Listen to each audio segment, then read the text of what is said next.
En la Tierra hay más de 800 millones de coches, pero pocos se destacan del resto. Estos vehículos que alcanzan velocidades de más de 300 kilómetros por hora están construidos para vivir emociones. Aceleran, frenan y toman las curvas mucho más rápido que los coches normales. Son lo último en automóviles, son los supercoches. Existe en el límite de los resultados de la carrocería y fueron diseñados estrictamente para el arte de conducir. Es divertido. Cuando ven este coche, quieren saber quién va dentro. Es uno de los placeres de ir en un supercoche.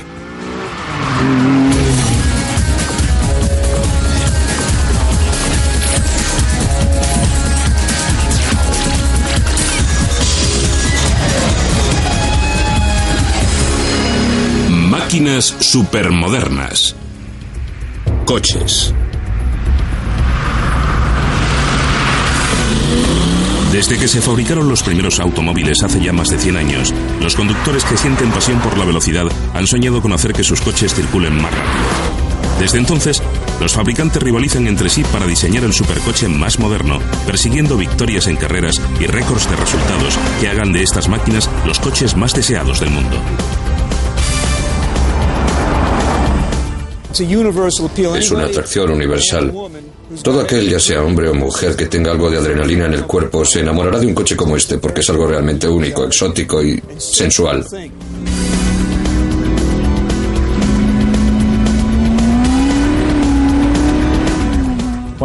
La imagen mental que yo tengo de un supercoche no es el símbolo del dólar, sino su comportamiento, su manejo y también su aceleración y velocidad máxima.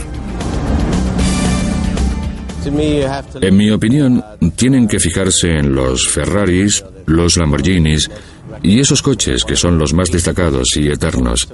Máquinas sofisticadas tratando de superar todos los límites. Eso es un supercoche, una máquina que sobrepasa todos los límites de la tecnología. Italia es un país en el que las leyendas de carreras y la historia automovilística tienen gran tradición. Las famosas marcas italianas son aclamadas en el circuito de Picona.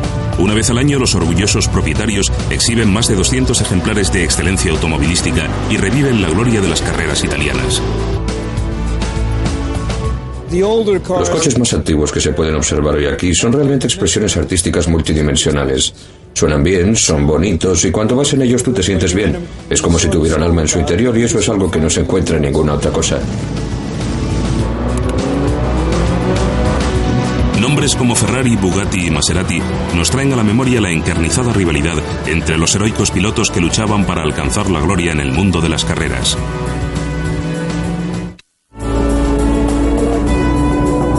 Para muchos, el Ferrari F40 es el clásico coche deportivo italiano. Tiene un motor con 2 turbocompresores y 8 cilindros en V, 478 caballos y el inconfundible estilo del diseñador automovilístico de Versace, Pininfarina. La combinación de su potencia bruta y su diseño sorprendente le convierte en el supercoche perfecto. Algunos coches solo tienen un aspecto exterior correcto y funcionan bien. Se manejan bien, aceleran y consiguen un buen rendimiento. Aunque la gente no sepa nada sobre automóviles, se ve atraída por su carácter y su carisma. Este Ferrari 410 Sport, fabricado en 1955, aún es capaz de alcanzar gran velocidad en línea recta. Este era el Ferrari de motor delantero más novedoso. Contaba con un motor enorme y muy potente de 5 litros de capacidad en una carrocería muy ligera, más estética que funcional. El vehículo es extremadamente rápido en línea recta. En el aspecto de la frenada presenta algunas carencias y su manejo sigue siendo primitivo en cierto modo, pero conducirlo es muy excitante. La leyenda de Ferrari comenzó en los circuitos allá por el año 1947, cuando Enzo Ferrari presentó su primer coche, el 125 GP. Fue el primero de una larga lista de Ferraris que triunfaron en las carreras. Las 24 horas de Le Mans es la prueba de fuego para todo supercoche. Se celebró por primera vez en 1923. Casi 4.500 kilómetros por recorrer. Es tanto una prueba de resistencia mecánica como de destreza en la conducción.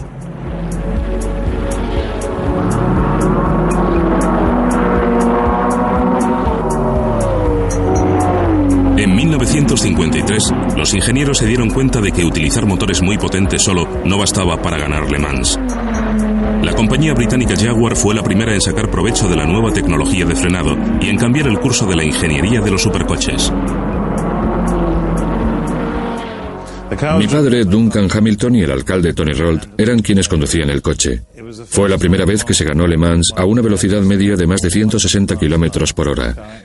En realidad, este coche ganó la carrera a 170,3 kilómetros por hora. Toda una hazaña. Lo que colocó en una situación aventajada a Hamilton y a Roth con este Jaguar de tipo C fueron los potentes y novedosos frenos de disco. Ese tipo de frenos solo se habían utilizado en aeronáutica. Con esa tecnología, los Jaguars podían frenar y tomar las curvas mucho después que el resto de los coches. Los Ferrari eran más rápidos en las rectas, pero tenían que reducir mucho antes para detenerse porque iban equipados con enormes frenos de tambor poco eficientes, al menos nada comparado con los de disco. Fue un gran avance, pero pasaron 2 años antes de que Ferrari comenzara a utilizar frenos de disco. 2 años después de que saliera el tipo C, Jaguar presentó el tipo D, un vehículo de morro alargado, otro diseño revolucionario. La fuerza de este coche se deriva de su carrocería. Esta innovadora estructura, conocida como monocasco, era un 20% más ligera y se manejaba infinitamente mejor. Combinaba su forma aerodinámica con un motor de inyección, por lo que era invencible. El tipo D ganó Le Mans en 1955, 56 y 57, año en el que alcanzó una velocidad máxima de más de 300 kilómetros por hora.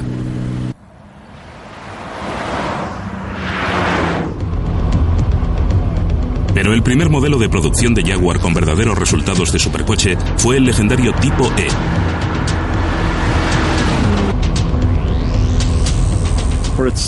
Para su época era extremadamente aerodinámico. Aunaba todos los prototipos de coche desde el tipo C, de donde derivaban todos, y luego surgió el tipo D, y todo el mundo dijo, es un gran coche. Hagamos una producción de este coche, un vehículo de carretera. Todo el mundo podrá comprarlo. Y fue increíble. No creo que en los 60 fuera demasiado caro. Era un coche muy popular. El tipo E fue el primer coche de producción en serie que podía superar las 150 millas por hora, o lo que es lo mismo, los 240 kilómetros. La demanda fue tan grande que había una lista de espera de 1 año para comprarlo. Para los ricos y famosos, era el deportivo por excelencia. Su diseño exterior estaba tan adelantado a su tiempo que el modelo siguió fabricándose 13 años más. Para mí es el único coche. El resto son imitaciones. Jaguar sigue produciendo coches sin parangón en el mundo. Su último modelo, el XKR, no es una excepción. Con sus 32 válvulas y 8 cilindros en V, desarrolla una potencia de 370 caballos, capaz de impulsar este lujoso coche de 0 a 100 en 5,2 segundos.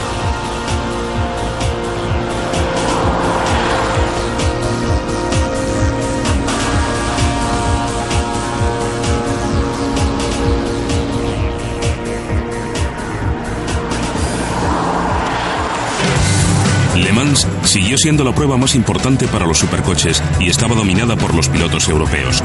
Uno de los pocos estadounidenses que causó impacto fue Carroll Shelby. Lanzó su desafío en 1959 y ganó. El vehículo número 1 pilotado por Carroll Shelby corrió a una velocidad media de 180 kilómetros por hora durante unos 4.300 kilómetros. Disfruté mucho de mi vida como piloto de carreras y la utilicé como medio para viajar a Módena, en Italia, donde construían los Ferraris, Maseratis, y a Inglaterra, donde corrí para el equipo Aston Martin, lo que me permitió viajar mucho y visitar las pequeñas fábricas para ver cómo trabajaban. Lo que siempre había ambicionado era construir mi propio automóvil. Para hacer realidad su sueño, Carroll Shelby tenía que combinar el ágil manejo de un coche europeo y la potencia bruta de un motor estadounidense de 8 cilindros en V. Shelby vio potencial en el poco potente AC Ace británico y en 1962 envió uno a los Estados Unidos. Le instaló un motor Ford de 8 cilindros en V y así nació el legendario Cobra de Shelby.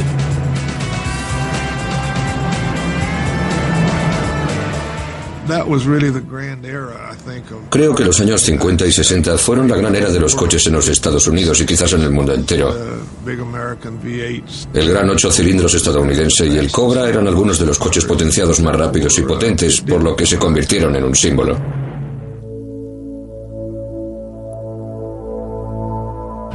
Tenía un chasis con un marco de tubos de acero muy rígido, suspensión independiente, frenos de disco en las 4 ruedas y una distribución casi a partes iguales del peso.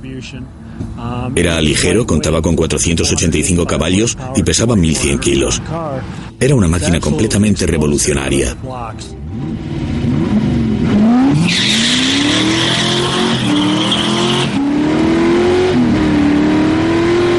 El Cobra podía ponerse de 0 a 100 en solo 4 segundos. Durante muchos años fue el punto de referencia para los coches de alto rendimiento. Todo lo que haces con el acelerador, con el volante o con los frenos tiende a ser exagerado en comparación con el resto de los automóviles.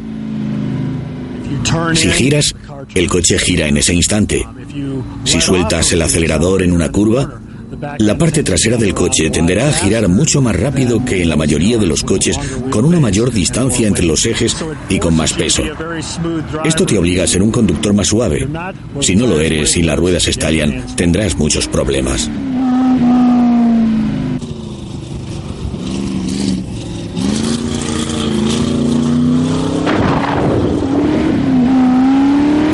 De ayuda de AC, los estadounidenses por fin consiguieron un supercoche que podían considerar suyo.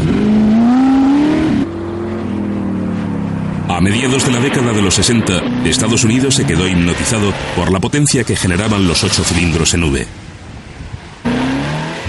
Los 8 cilindros en V habían sido el fundamento de la industria automovilística estadounidense. Los norteamericanos adoran los V8, les encanta la potencia.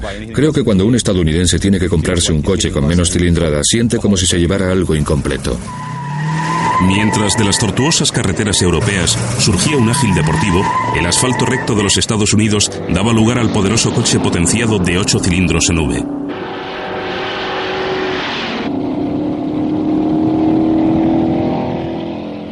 Yo solía llamarlo el Grand Prix de los semáforos, en el que participaban grandes motores en coches accesibles. No había nada igual.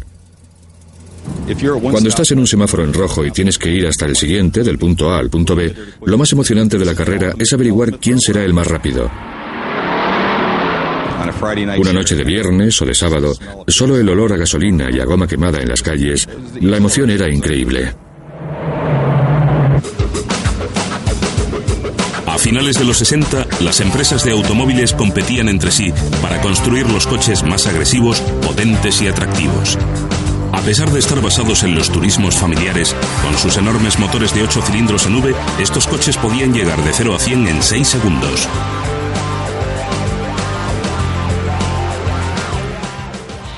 Van recto. Nosotros solo vamos recto. Sí. Hay que olvidarse de girar y de detenerse en muy poco espacio. No son Ferraris ni Corvettes. Solo están hechos para ir en línea recta muy rápido. Y son ruidosos, escandalosos y se mueven mucho. Y eso es en gran medida lo que los hace atractivos. Sí.